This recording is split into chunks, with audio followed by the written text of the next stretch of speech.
Today's video is a different kind of video and a more sobering one in which I want to bring to your attention a very important situation. At this moment, there is a young ME-CFS patient called Millie. She is only 18 years old and she is severely ill. A few months ago, she was taken into hospital with the intention of having a feeding tube inserted into her because she is not able to eat. She had been severely bedridden and is unable even to put her head up very slightly. So this very severe young person who is going through a complete nightmare turned to the medical profession for help with giving her a feeding tube so that she could get nutrition and then return home where she can be looked after by her parents and in a situation where she can cope far better with sensory stimulation, because as with many severe ME patients, she cannot tolerate all kinds of stimuli. And so what happened when this young patient went to hospital? Well, according to reports from her family, this patient has actually been sectioned and it is believed instead that she has a mental illness. And not only that, but access to her family has been severely limited. There have been a number of very tragic cases like this in recent years, and they often seem to happen in the UK, or at least these are the ones that we're aware of. And in some situations, these ME-CFS patients die because of this kind of neglectful treatment. However, it seems that such lessons have not been learnt. What I want to do now is I want to read a petition that Millie and her family have written, and I urge you, please, to sign and share this petition so that you can do your part in raising awareness about this completely unacceptable and scarcely credible situation. So here is the petition. Save Millie's life. Royal Lancaster Infirmary must stop causing Millie harm. Launched on the 22nd of February. I have set up this petition on behalf of Millie, who is 18 years old and has very severe myalgic encephalomyelitis. She is currently in the Royal Lancaster Infirmary, part of the University Hospitals of Morecambe Bay NHS Foundation Trust. Some staff at the hospital have stated that they don't believe or take seriously ME-CFS symptoms and are speculating that this is a mental illness or eating disorder, even though it is stated by the WHO and NICE that ME is a physical and complex neurological illness. Millie agreed to come into the Royal Lancaster Infirmary on the 30th of January 2024 after 4 paramedics carefully helped her down from her bedroom in a scoop to the ambulance. She and her family were hoping that the stay would be short and a feeding tube given as soon as possible and to get Millie back home where she is able to manage her sensory hypersensitivity well. Since Millie has been in hospital, it has become very clear that the hospital environment is making Millie's severe ME so much worse. Due to the stimulating environment, all the tests and the complete lack of understanding of severe ME, and horrifically, the hospital has made the unacceptable decision of sectioning Millie. The hospital has stated that Millie has to be between 25 to 45 degrees for NG tube feeding. Millie cannot tolerate this due to her severe POTS and feels like she is being tortured. These guidelines are based on stroke patients and are not relevant to ME patients. We realised after a day or so that the only type of feeding tube she could go home with in our area was a PEG tube, so Millie agreed and asked for this and to go home as soon as possible.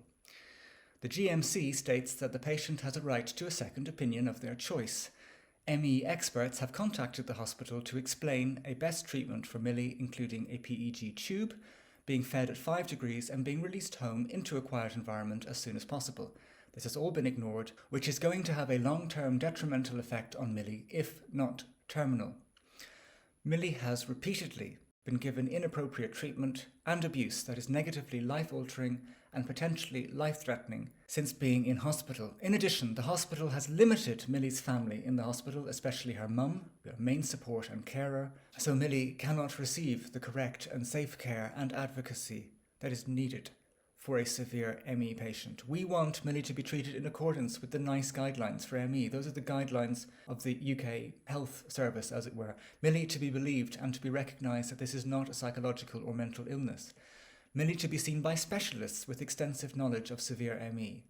Millie to have a PEG tube being fed at 5 degrees and to come home as soon as possible. Millie to be able to have a family visit whenever As Millie is so unwell, she needs support and advocacy all the time. Thank you, Millie and her family. So the link to that petition is down below. Please go and sign it. Please share it with friends, family, with support groups.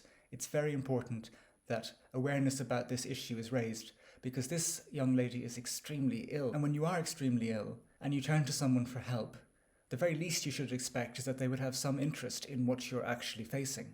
This situation is clearly no joke, and the petition itself has made the point that this situation could be terminal, because we know that this kind of thing has happened with severe ME patients in recent years.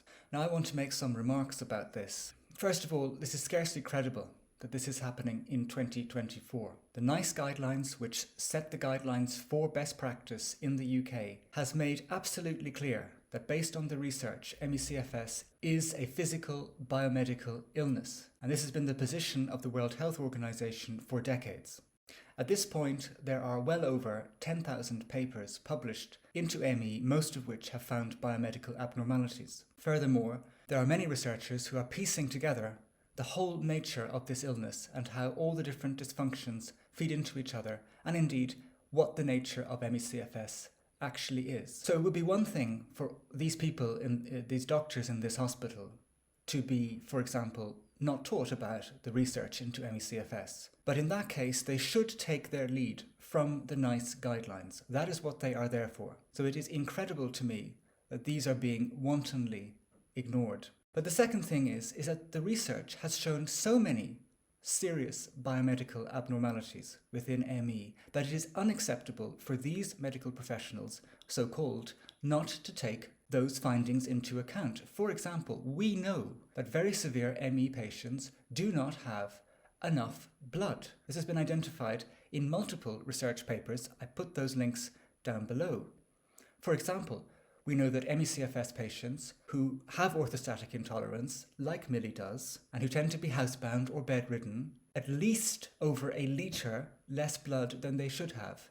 And in fact, one study found that the most severely affected patient was 1.5 litres less than the physiological norm. Now, this is not something that you can psychosomatize your way into, whatever these doctors in this hospital might be claiming.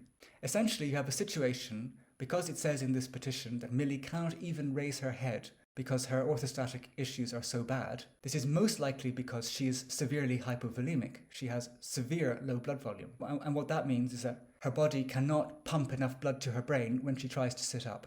So she can't tolerate it. So you have a situation where these medical professionals are blaming Millie for the situation that she is in. But I bet you they wouldn't blame her if they went in and they saw 1.5 litres of blood all across the floor that had just spilled out of her. And yet that's what's happening inside her body. She doesn't have enough blood. Now, this happens in ME-CFS because of something called the downregulation of the renin-angiotensin-aldosterone system. I've done a whole video about that. I'm not going to go into it here. The point is that Millie is clearly severely ill. The research gives clear data on why she might be severely ill, and it is not acceptable to ignore that research. If you are ignoring that research, what are you doing? What is that? Is it scientific? Should we just ignore what's found through science? Or should we just be dogmatic and stick with this idea that ME-CFS is probably nothing too particularly serious, there's nothing really going on, because it's some idea we picked up somewhere back a few decades ago, and sure, what the heck, let's just stick with it now, it doesn't matter if she dies. In relation to ME-CFS, there are broadly speaking two kinds of medical professional. There are those who honestly think that the millions of people worldwide who all complain of the same pretty much central symptoms of exertion intolerance, that is becoming severely ill when you do too much, are somehow all engaging together in a hypochondriacal pact to say that they have the exact same symptoms. That is actually a belief that some medical professionals have. So for someone actually to believe that as a logical explanation for the core symptoms as reported by ME-CFS patients and long COVID patients worldwide, you either have to be really, really, really stupid, or you have to be more interested in getting a power kick out of blaming the victim for their own suffering, rather than actually being interested in looking into what's really going on.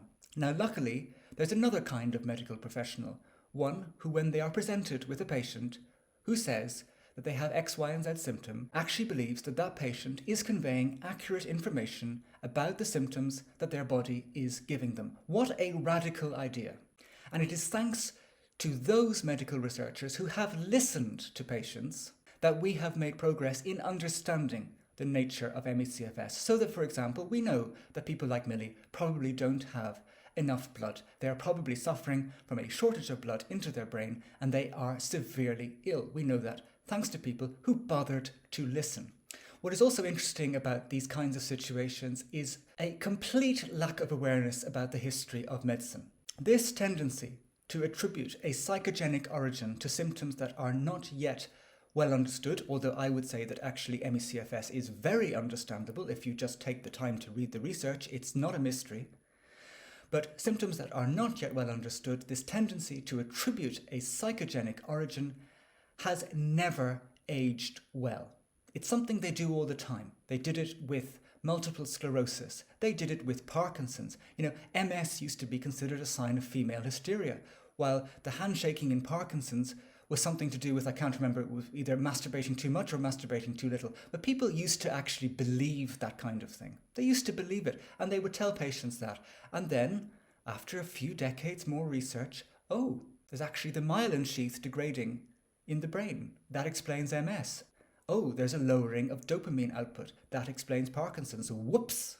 And so the same process has happened very painfully, very slowly with ME-CFS. I talked about the low blood volume. These people in this Royal Lancaster Infirmary think that if they were 1.5 litres short on blood, they might just feel a bit sick. Is that a really controversial idea? But we know other things too. And according to Professor Carmen Scheibenbogen at Charité University Berlin, she defines ME-CFS as an illness of global hypoperfusion. That is a lack of blood seeping into the body for all kinds of reasons, not just the low blood volume, but vascular issues, autoimmune issues, microclotting, all kinds of things that mean the blood is not getting in where it needs to get in. Is Professor Carmen Scheibenbogen crazy as well? Perhaps the people in the Royal Lancaster Infirmary would say that. Perhaps all the people who work on ME-CFS, who bother to listen to patients, like Professor Ron Davis at Stanford or Professor David Systrom at Harvard. All these people are just nuts as well. This kind of situation beggars belief. How can it be happening now in 2024 when we know that other young ME-CFS patients who had their whole lives ahead of them and a potential to have a better quality of life with the treatments that may yet come, that those patients have died, and now Millie is in the same potential tragic situation. I don't think I have anything else to say on this for now. I just want to encourage you again, please, to go and sign this petition and raise awareness about this situation, because it may ultimately, if we can all play a role, make the difference that is needed to help Millie get back home and away and out of the hands of these people who are dogmatic, uninterested in the research, and uninterested in listening to the patient who has turned to them in her greatest hour of need.